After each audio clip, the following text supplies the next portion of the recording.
Hey loves, and welcome back to my channel. It's Ijoma here, and in today's video we are going to learn how to make this trendy striped dress. So my own is big stripes. I actually remember this fabric because of this shirt. Someone requested this tutorial. I told her that I already have something like this, but then it occurred to me that there is one difference between the former oversized shirt I made and this one. This one has a V neckline. The former one does not have a neckline. It has a regular button allowance, straight button allowance, but this button allowance has that V curve. Now the shoulder that I'm using for this is 1 inch wider than my normal shoulder. My shoulder is 18 divided by 2. Sorry, my shoulder is 16 divided by 2. That is 8, but I made it 9. Like, it is oversized, so the shoulder has to be wide. Now my bust point is 10. 1 inch above my bust point is 9, and that would be my chest line. Then this shirt is not a long shirt. It is hanging a little. Normally it hangs a little, so I made my own length 24, my half length 17. So if you want your own to be longer, that is fine, but normally this shirt is usually cropped. Now this is my chest line. This line that I'm connecting right now is the chest line, and my chest line is 1 inch above my bust point. This is oversized t-shirt. Sometimes you can even use your bust point line as your armhole line because of the nature of the shirt. It is oversized. Now I connected my shoulder line down to my chest line, and I'll find the midpoints. After finding the midpoint, I'll curve my armhole. Remember that this one that I'm drafting right now is just the back. I'm drafting the back first. The back will help me draft the front. All right, so now I am done. The neck width is 3 inches, neck depth is 1 inch, and I'll go ahead and connect.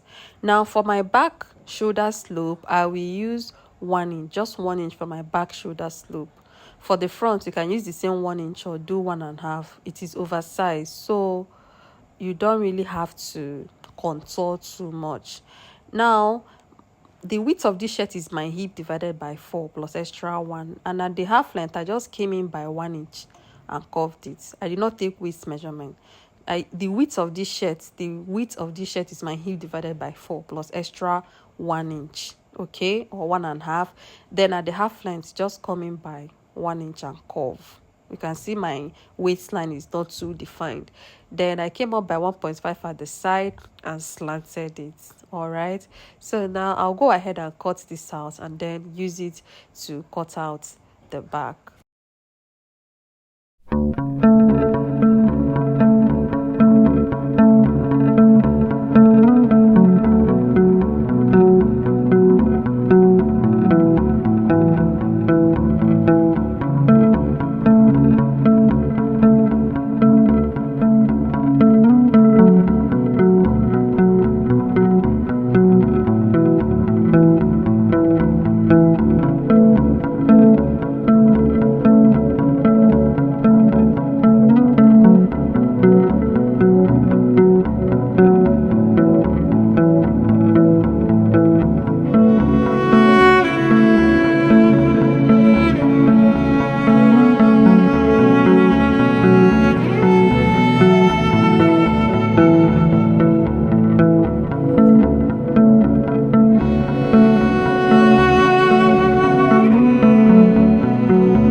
so I'll go ahead and use it to cut. So you have this V, a little V slope before you get your normal button allowance. I hope you understand this perfectly.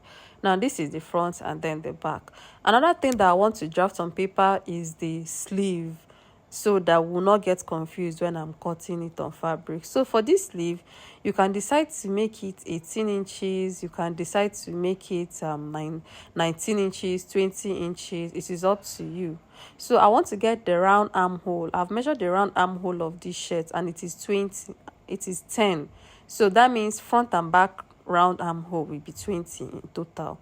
So this is my paper, and I am going to make the width of this sleeve 18 inches. 18 inches divided by 2, that would be 9. This length is 18 inches also. I made the length of the sleeve 18 inches. That is okay. The width of the sleeve, I made it 18 inches, and I'm going to connect. Now after connecting, you will mark your armhole curve. You mark your armhole curve. Just freehand it, just freestyle the armhole curve. It should not be deep. Remember that it should not be that deep. Then I will make sure that this armhole curve that I measured now matches the round armhole of the shirt itself. Okay, so I measured it and I'm okay with what I have. Now from the full length of this shirt, you come up by 4.5 inch. That is the side that will have the horizontal line of the stripe. The main sleeve is vertical. Okay, this one is horizontal. That is what I'm going to label, so that when I'm cutting, I'll always remember. So after doing this, I will divide this sleeve into two.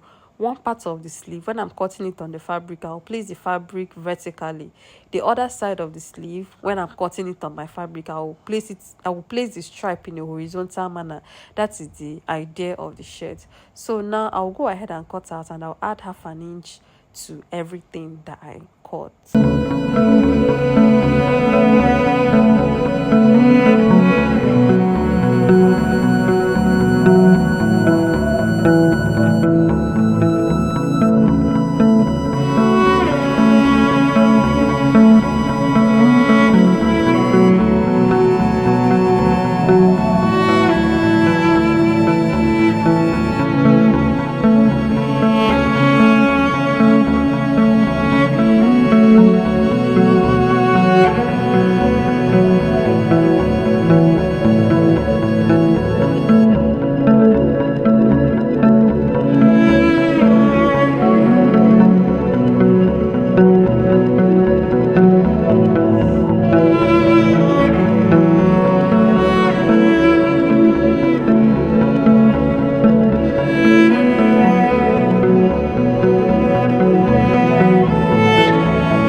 Now I am done cutting out the front, and I will cut out the facing for it. Like I said, I did not add hemming allowance to that button allowance. Okay, so I want to use the facing to turn it so that it will be very clean and smooth. Then you can run a line on it to indicate button allowance, or you can use hemming gum.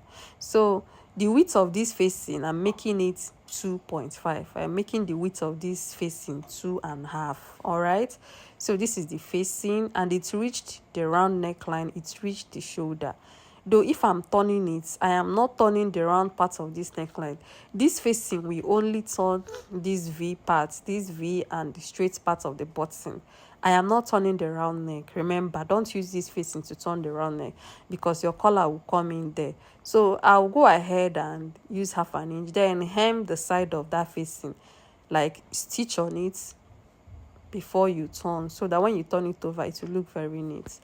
Now we will continue with our sleeve. I'll cut out the vertical part of the sleeve first, and then cut out the horizontal. You can see the way I'm placing my fabric. I'll cut out the vertical part and then cut out the horizontal.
we are done cutting, and this is the main sleeve, and the horizontal part is on fold.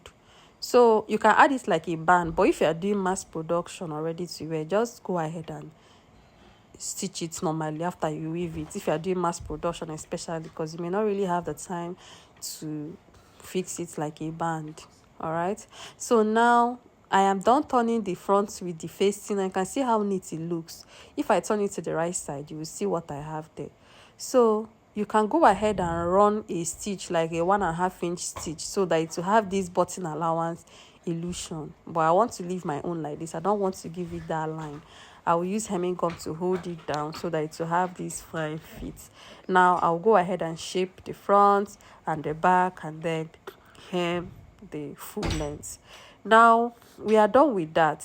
The next thing we are going to do is to measure our armhole to make sure that we still have that 10 inches or 20 inches round armhole. If you don't have it, you will trim it, because this is free hand, this is oversized shirt, like it has to be free. So you make sure that your armhole is deeper than normal to allow you feel free.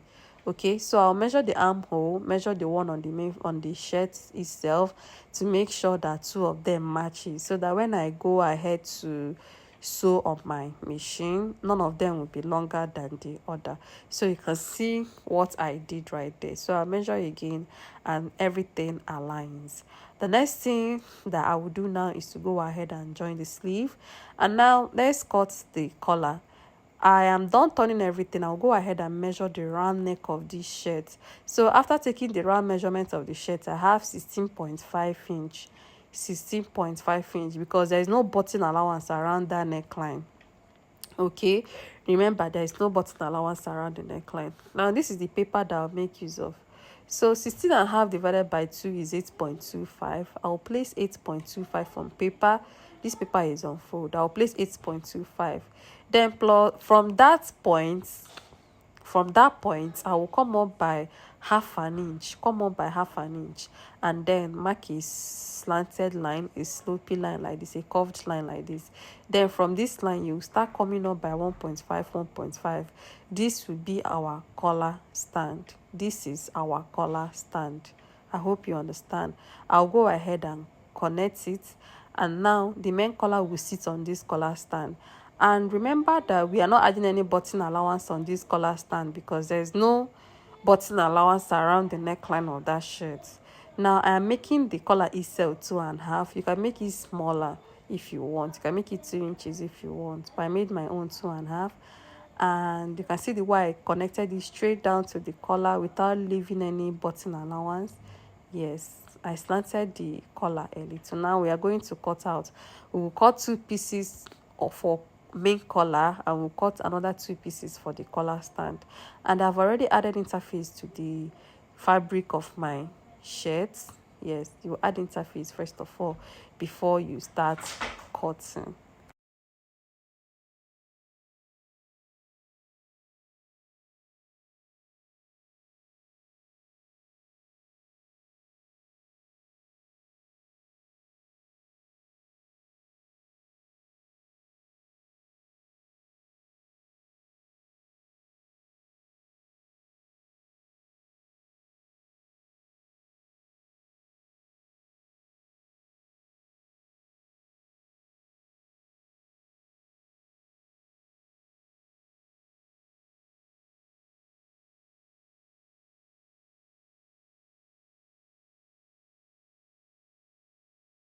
Now I am done. I will open up this main fabric, place them right side to right side. I'll close the sides and the top. Now this one is 2 pieces. I'll leave it for now. I'll come back for this particular one. Now I have closed the main collar. Yes, I have sewn the main collar. I will now place it in between the 2 collar stand. Let me notch the center. I'll place it in between the 2 collar stand, and then place the other one and sew the top and the sides. Now after that, you have an opening down like this collar. You will notice that you have an opening down. Let me open the collar.